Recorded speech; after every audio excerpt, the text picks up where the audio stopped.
আমি যে আয়াতে কারিমা তেলাওয়াত করেছি 21 নম্বর পারা 13 নম্বর পৃষ্ঠায় সূরাতুল লুকমানের 34 নম্বর আয়াত। এই আয়াতের মধ্যে আল্লাহ তাআলা 5টি বিষয়ের কথা উল্লেখ করেছেন। আধুনিক যুগ, মানুষ অনেক কিছু পরীক্ষা নিরীক্ষা করে, বিজ্ঞানিকের মাধ্যমে গবেষণা করে অনেক কিছু পরীক্ষা করে জানতে পারে, যেটা মানুষের জন্য জানা কঠিন ছিল। কিন্তু আধুনিক যুগ মানুষ অনেক কিছু যদিও জানতে পারে, আল্লাহ তাআলা বলেন 5টি বিষয় এমন আছে, হাজার চেষ্টা করলে ওই 5টি বিষয়ের সঠিক তথ্য, সঠিক জ্ঞান পৃথিবীর কোনো মানুষ জানে না। সুবহানাল্লাহ বলেন। কয়টি বিষয় বলেন?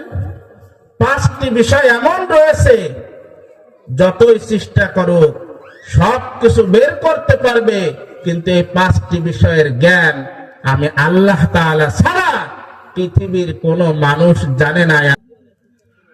সেই 5টি বিষয় হলো 21 নম্বর পারার 13 নম্বর পৃষ্ঠায় সূরাতুল লুকমানের 34 নম্বর আয়াতের মধ্যে আল্লাহ তাআলা বলেন, ইন্নাল্লাহা ইনদাহু ইলমুস সাআ।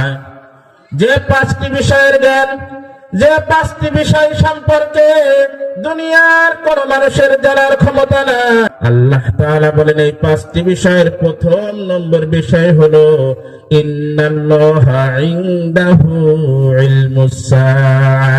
এই যে আমরা দুনিয়ায় বসবাস করি, যে রঙিন দুনিয়া এত সুন্দর করে আমরা সাজিয়েছি, আল্লাহ তাআলা বলেন একটা নির্দিষ্ট সময়ের পরে এই রঙিন দুনিয়া থাকবে না, কিয়ামত সংগঠিত হবে। ওই কিয়ামত কবে সংগঠিত হবে, কখন সংগঠিত হবে, আমি আল্লাহ তাআলা ছাড়া পৃথিবীর কোনো মানুষ জানে না। প্রথম নম্বর কি বলেন? কিয়ামত। এই যে দুনিয়া আমরা বসবাস করতেছি পৃথিবীতে, এই পৃথিবী থাকবে না, এই রঙের দুনিয়া থাকবে না। একদিন এই দুনিয়া ধ্বংস হয়ে কিয়ামত হবে। আল্লাহ তাআলা বলেন ওই কিয়ামত কবে হবে, কখন হবে, দিন সম্পর্কে হাদিসের মধ্যে উল্লেখ আছে, কিন্তু নির্দিষ্ট কোন বছর কোন সময় কিয়ামত হবে আল্লাহ তাআলা ছাড়া পৃথিবীর কেউ জানে না। বলে সুবহানাল্লাহ। দ্বিতীয় নম্বরে আল্লাহ তাআলা বলেন ওয়ায়ুনাজ্জিলুল গায়স। যে 5টি বিষয়ের সম্পর্কে, যে 5টি বিষয়ের জ্ঞান সম্পর্কে, তথ্য সম্পর্কে আমি আল্লাহ তাআলা ছাড়া পৃথিবীর কেউ জানে না, তার 2 নম্বর হলো ওয়ায়ুনাজ্জিলুল গায়স। কোন জায়গায় কতটুকু পরিমাণ, কি পরিমাণ, কোন কোন এলাকায় বৃষ্টি বর্ষণ হবে, এটার সঠিক তথ্য আমি আল্লাহ তাআলা ছাড়া পৃথিবীর কেউ জানে না। বৃষ্টি হয়, মেঘমালা হয়ে বৃষ্টি হয়, হুজুর আমার পাশে বসা আছে, এই বৃষ্টি কখন, কোন সময়, কি পরিমাণ হবে আল্লাহ তাআলা বলে মানুষ সবকিছুর জ্ঞান অর্জন করতে পারলেও সঠিক জ্ঞান কেউ জানে না, অর্থাৎ বৃষ্টি কোথায়, কোন সময়, কি পরিমাণ হবে। বলে সুবহানাল্লাহ। অনেকে বলবেন যে অনেক সময় তো খবরে বলে অমুক সময় অমুক জায়গায় বৃষ্টি হতে পারে, অমুক এলাকায় বৃষ্টি হতে পারে, কিন্তু এমন অনেক প্রমাণ আছে মেঘমালা হয়েছে, বিশাল বৃষ্টি হওয়ার সম্ভাবনা, কিন্তু বৃষ্টি হয় না। প্রমাণ আছে কিনা বলেন? আবার এমন প্রমাণ আছে আকাশ পরিষ্কার, মেঘমালা হওয়ার সম্ভাবনা নয়, বৃষ্টি হওয়ার সম্ভাবনা নয়, কিন্তু আল্লাহ তাআলা মুহূর্তের মধ্যে অনেক পরিমাণ বৃষ্টি নাজিল করে দিচ্ছে। ঠিক কিনা বলেন? আল্লাহ তাআলা বলে বান্দা, দুনিয়ার সব বিষয়ের জ্ঞান তুমি অর্জন করতে পারো, 5টি বিষয়ের জ্ঞান তুমি জানতে পারবে না। তার 2 নম্বর হলো বৃষ্টি কোথায়, কি পরিমাণ, কখন বর্ষণ হবে, এটা আমি আল্লাহ তাআলা ছাড়া পৃথিবীর কেউ জানে না। ওয়ায়ালামু মা ফিল আরহাম। 3 নম্বরে আল্লাহ তাআলা বলেন যে বিষয়ের জ্ঞান আমি আল্লাহ তাআলা ছাড়া পৃথিবীর কেউ জানে না, তার 3 নম্বরে আল্লাহ তাআলা বলেন ওয়া ইয়ালামু মা ফিল আরহাম। একটা মায়ের গর্ভে কি সন্তান জন্মগ্রহণ করবে, কি সন্তান ভূমিষ্ঠ হবে, সেই সন্তানটা ছেলে হবে, সেই সন্তানটা মেয়ে হবে, সেই সন্তানটা বুবা হবে না প্রতিবন্ধী হবে না সুস্থ হবে, এর সঠিক তথ্য আমি আল্লাহ তাআলা ছাড়া পৃথিবীর কেউ জানে না। বলে সুবহানাল্লাহ। একটা মাতৃ গর্ভে তার রেহেমের মধ্যে গর্ভের মধ্যে সন্তানটা ছেলে হবে না মেয়ে হবে, সুস্থ হবে না অসুস্থ হবে, আমি আল্লাহ তাআলা ছাড়া পৃথিবীর কেউ জানে না। আপনি বলবেন এখন তো আলট্রাসোনোগ্রাফি করে অনেক ডাক্তার বলে দেয় সন্তান ছেলে হবে, কিন্তু হাজার হাজার একটা দুইটা নয় প্রমাণ আছে ডাক্তারে বলছে জন্মের 5 দিন আগেও সন্তান ছেলে হবে, কিন্তু সন্তান ভূমিষ্ঠ হয়ে দেখছে মেয়ে হয়েছে। প্রমাণ আছে কিনা বলে? অনেক প্রমাণ রয়েছে। ডাক্তার বলছে মেয়ে হবে, কিন্তু আল্লাহ তাআলা দিয়েছে ছেলে সন্তান। প্রমাণ আছে কিনা বলেন?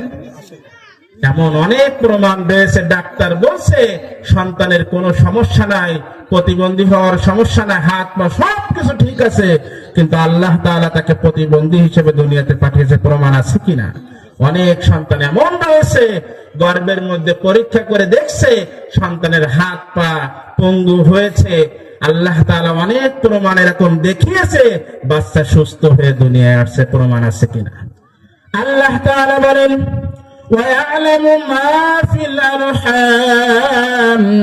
একটা মাতৃগর্ভের মধ্যে কি সন্তান জন্মগ্রহণ করবে, ওই মাতৃগর্ভের মধ্যে ছেলে হবে না মেয়ে হবে, সন্তানটা সুস্থ হবে না অসুস্থ হবে, প্রতিবন্ধী হবে না সুস্থ হবে, এর সঠিক তথ্য পৃথিবীর কোন মানুষের কাছে আমি রাখি না।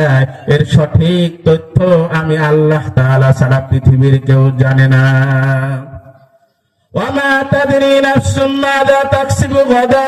ব্যাখ্যায় যাওয়ার শোনা নাই। আল্লাহ তাআলা 4র্থ নম্বরে বলেন মা তাদরি নাফসুম মাযা তাকসিবু গাদা। একটা মানুষ আগামীকাল কি উপার্জন করবে, কি খাবে, কি টাকা পয়সা ইনকাম করবে, আমি আল্লাহ তাআলা ছাড়া পৃথিবীর কেউ জানে না। ওয়ামা তাদরি নাফসুম মাযা তাকসিবু গাদা। পৃথিবীর কোন মানুষের জানার শক্তি নাই আগামীকাল সে কি উপার্জন করবে, কি খাবে, কোথায় যাবে, এটা পৃথিবীর কোন মানুষ জানে না। হাজার হাজার প্রমাণ রয়েছে। সারা রাত গবেষণা করেছে, চিন্তা করেছে, প্ল্যান করেছে, ঢাকায় যাবে মাল কেনার জন্য, চাকরির জন্য, পরের দিন সে অসুস্থ হয়ে বিছানায় শুয়ে রয়েছে, কিন্তু রাত্রে অনেক প্ল্যান করেছে। প্রমাণ আছে কিনা বলে? অনেক মানুষ এমন রয়েছে আপনার ঢাকায় যাওয়া বা অমুক জায়গায় যাওয়া, আত্মীয় স্বজনের বাসায় যাওয়ার আপনার কোনো প্ল্যানই ছিল না, হঠাৎ ফোন এসেছে আজকের মাগুরায় রয়েছেন, আগামীকাল হঠাৎ সিঙ্গাপুর, বিভিন্ন জায়গায় বিভিন্ন দেশেও যাওয়া লাগতে পারে। প্রমাণ আছে কিনা বলে? আপনার প্ল্যানে ছিল না। আল্লাহ তাআলা বলেন ওয়ামা তাদরি নাফসুম মাযা তাকসিবু গাদা। আগামীকাল তুমি কি উপার্জন করবে, কি খাবে, কোথায় যাবে, আমি আল্লাহ তাআলা ছাড়া পৃথিবীর কোন মানুষ জানে না। বলে সুবহানাল্লাহ। ওয়ামা তাদরি নাফসুম বিআইয়ি আরদিন তামুত। আমার আজকের আলোচনার বিষয় হলো এটা। আল্লাহ তাআলা বলেন একটা মানুষ কোথায় কি অবস্থায় কোন জায়গায় মৃত্যুবরণ করবে, আমি আল্লাহ তাআলা ছাড়া পৃথিবীর কোন মানুষ জানে না। আজ পর্যন্ত জানতে পারছেন? ওয়ামা তাদরি নাফসুম বিআইয়ি আরদিন তামুত। কোন জমিনে কোথায় কি অবস্থায় কোন টাইমে মৃত্যুবরণ করবে পৃথিবীর কোন মানুষ জানে না। এটা আপনার বিশ্বাস করতে হবে। দুনিয়ার মানুষ সব কিছুকে অস্বীকার করতে পারে। আজ পর্যন্ত যারা আল্লাহকে বিশ্বাস করে না, পরকালকে বিশ্বাস করে না, কঠিন কিয়ামতের ময়দানকে বিশ্বাস করে না, তারাও কিন্তু মৃত্যুকে অস্বীকার করতে পারে না। ঠিক কিনা বলেন? সব কিছুকে অস্বীকার করতে পারে। আল্লাহ তাআলা বলে বান্দা মৃত্যু হবে, কিন্তু মৃত্যু কখন হবে, কি সময় হবে, অসুস্থ হওয়া অবস্থায় হবে না সুস্থ অবস্থায় হবে, তোমাকে আমি জানাই নাই যে কোন সময় তোমার ডাক চলে আসতে পারে, তোমার প্রস্তুত থাকতে হবে, ঠিক কিনা?